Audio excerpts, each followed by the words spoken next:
Halo semuanya, perkenalkan nama saya Naomi Sitanggang dan pada kesempatan kali ini saya ingin mengajak teman-teman sekalian untuk membahas suatu topik yang sebenarnya penting, tapi entah kenapa banyak banget orang yang kurang peduli gitu. Kira-kira apa sih? Iya, ESG atau Environmental Social Governance. Teman-teman di sini pasti udah pernah dengar ESG kan?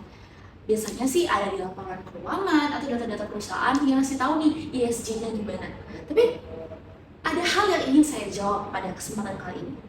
Kenapa sih orang-orang tuh gak peduli dengan ESG? Kayak itu tuh cuma urusan perusahaan aja, bukan urusan individu pribadi. Padahal ya teman-teman, kita perlu tahu bahwa ESG merupakan tanggung jawab kita bersama. Nah sebelum itu, saya ingin bertanya kepada teman-teman sekalian, apa sih ESG itu? Ketika kalian pertama kali mendengarnya, apakah lingkungan, tanaman, atau data-data dari perusahaan, grafik, dan sebagainya? Atau ya kayak gedung-gedung tinggi, istilahnya hanya urusan perusahaan aja? Ya memang sih, ini tuh berkaitan, tetapi bisa dijadikan salah paham gitu. Kita sebagai masyarakat yang awam merasa bahwa ESG itu hanya kepentingan perusahaan aja, hanya urusan perusahaan. Dan itulah mengapa mindset seperti inilah yang salah. Nah, jadi gimana sih harusnya perusahaan itu dalam memproyeksikan ESG? Nah, baik, yang pertama kita harus tahu dulu nih ESG itu apa.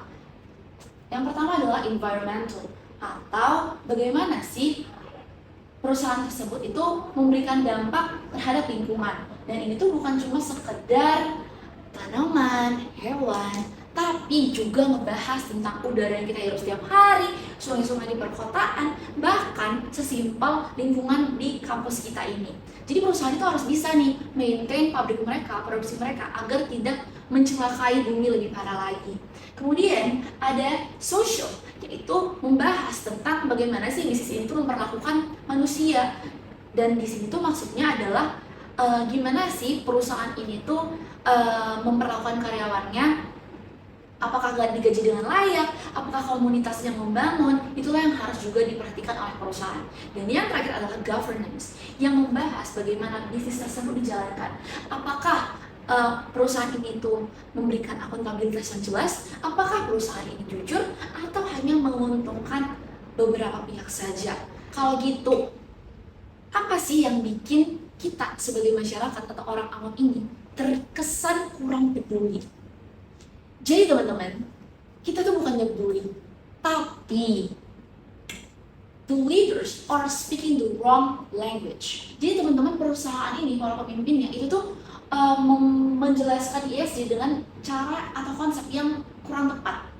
Sebagai kita yang awam ini tuh, kalau misalnya dikasih informasi yang terlalu teknis, terlalu profesional, ya kita merasa kayak this is not my part of it. Jadi kayak kita tuh gak tahu mau gimana. Itu tuh bukan ranah kita. Kenapa? Di sini aku contohkan. Kalau misalnya suatu perusahaan menggunakan bahasa, kalian berkomitmen untuk mencapai net zero emissions pada 2050 melalui inisiatif strategi. Kata-kata seperti ini tuh terlalu formal dan terkesan kurang personal. Jadi kita ngerasa ya kurang mengena dengan kita. Nah, coba diganti dengan bahasa yang lebih manusiawi, yaitu kami ingin mengurangi dampak bisnis terhadap lingkungan agar pertumbuhan hari ini tidak menjadi beban di masa depan. Nah, kalau misalnya menggunakan kata-kata yang seperti ini kan terasa lebih dekat dan ada alasan gitu untuk kita peduli. Ada alasan gitu, oh iya, ESG ini tuh penting karena pertumbuhan hari ini atau kayak perubahan hari ini tuh berdampak loh untuk masa depan. Jadi kayak aku harus ikut andil nih, itu tuh yang menjadi masalahnya. Nah, maka dari itu, para pemimpin perusahaan perlu mengetahui leadership communication, yang dimana leadership communication is not just about sounding smart, but it's about making people care enough to act. Ada beberapa hal yang perlu diperhatikan oleh para pemimpin perusahaan. Yang pertama adalah influence. Jadi, para pemimpin ini harus mampu untuk menggerakkan ataupun mengubah cara pandang dari orang yang digerakkan. Dan selanjutnya adalah inspire. Jadi orang yang mendengar komunikasi ini itu tuh merasa, oh iya nih, aku penting, aku tuh perlu nih bertindak untuk ESG ini gitu. Kemudian ada juga build trust, yang dimana orang yang mendengarkan pemaparan kalimat tersebut dari pemimpin itu tuh merasa, oh iya, kamu tuh bisa dipercaya, kamu itu bener nih kalau misalnya kita harus begini. Dan yang terakhir adalah move to action. Jadi para pemimpin itu juga harus mampu membuat orang bukan hanya tahu tapi juga bertindak. Tapi kan Naomi, kita kan masih mahasiswa, masih jauh banget lah, apaan sih ini, kayak kurang relatable. Tapi teman-teman, perlu nih kita ketahui kalau ini tuh juga penting bagi kita. Yang pertama, kita akan menjadi pekerja di satu perusahaan suatu saat nanti. Dan tentunya perusahaan masa kini itu sangat menuntut para karyawannya untuk memahami ESG. Maka dari itu kita perlu nih untuk peduli dan paham banget ESG. Dan gak usah ya jauh-jauh, kita kan sekarang nih setiap hari berbelanja, kita ini konsumen. Dan jangan salah, konsumen juga punya suara dalam perekonomian. Kalau misalnya kita sudah paham ESG, kita tahu nih produk-produk apa yang mendukung ESG ataupun yang mendukung untuk mengurangi dampak polusi lingkungan dan sebagainya. Yang terakhir adalah ini semua untuk masa depan kita, teman-teman. Kalau misalnya kita peduli, kita tegas, standar juga pastinya akan ditegakkan seadil-adilnya demi masa depan. Kalau misalnya kita nggak peduli, ya udah, itu tuh cuma sekedar target, angka, ataupun formalitas. Maka dari itu, inilah kenapa kita penting untuk peduli ESG. Dan kini kita telah menyadari bahwa meskipun kita masih mahasiswa, ESG sangat penting bagi kita. Lantas, apa sih yang harus dilakukan oleh para pemimpin perusahaan untuk bertindak? Yang pertama, seperti yang sudah kita bahas, adalah mengubah jalur mereka menjadi bahasa yang lebih manusiawi. Misalnya, satu perusahaan ingin menyampaikan bahwa perusahaan mereka mengurangi carbon footprint. Nah, perusahaan bisa menggunakan kata-kata seperti, kami telah mengurangi penggunaan energi yang terbuang dari perusahaan kami, sehingga biaya produksi lebih menjadi efisien, polusi di lingkungan itu juga semakin berkurang, dan berdampak bagi anak cucu kita di masa depan karena lingkungannya sudah semakin lebih baik daripada yang sebelumnya. Maka dari itu, hal-hal seperti ini tuh lebih mengena gitu kepada kita, karena oh iya, berdampak nih kepada anak cucu nanti. Kalau misalnya perusahaan mengutamakan seperti itu, tentunya kita sebagai masyarakat pun percaya dan peduli akan standar tersebut. Selanjutnya adalah menceritakan dampak, bukan hanya data.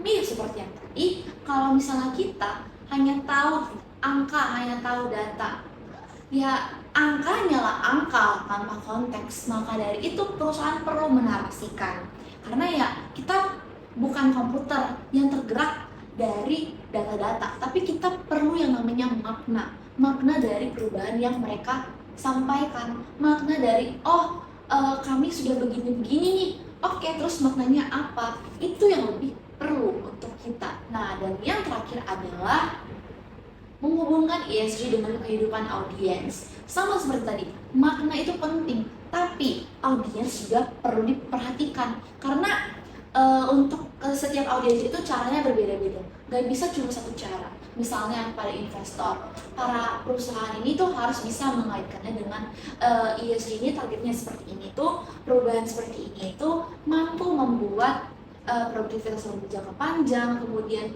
peluang-peluang bisnis yang lebih berkelanjutan. Sementara kalau misalnya ke karyawan, mereka bisa nih mengaitkannya dengan kalian ini kan bekerja di perusahaan yang peduli dengan ESG, maka itu kalian perlu bangga, perlu bekerja keras, karena ya kita berdampak nih bagi bumi. Dan yang terakhir kepada konsumen, perusahaan bisa mengaitkannya dengan betapa pedulinya konsumen jika membeli produk mereka. Nah teman-teman, saya ingin kembali bertanya kepada teman-teman sekalian, kenapa sih masih banyak orang yang peduli dengan ESG? Namun kini kita sudah tahu ya jawabannya, bahwa bukan nggak peduli, tapi selama ini kita sudah termakan informasi dari perusahaan dengan cara yang salah, dengan cara yang hanya tertulis penting di kertas tapi tidak terkesan di makna hati kita, yang dimana kita merasa bahwa itu bukan hal yang penting bagi kita. Maka dari itu saya percaya bahwa kita mampu mengubahnya. Bukan membuat laporan yang semakin tebal, bukan membuat target yang semakin ambisius, tapi dengan mengubah cara berkomunikasi kita. Sebab sustainability hanya mampu terjadi jika banyak orang yang percaya dan peduli bahwa kita masih bisa memperjuangkan masa depan. Maka dari itu, kita sebagai calon pemimpin masa depan harus bisa mulai menggerakkan orang-orang di sekitar kita dengan komunikasi yang baik. Saya Naomi Sitanggang, pamit undur diri. Terima kasih.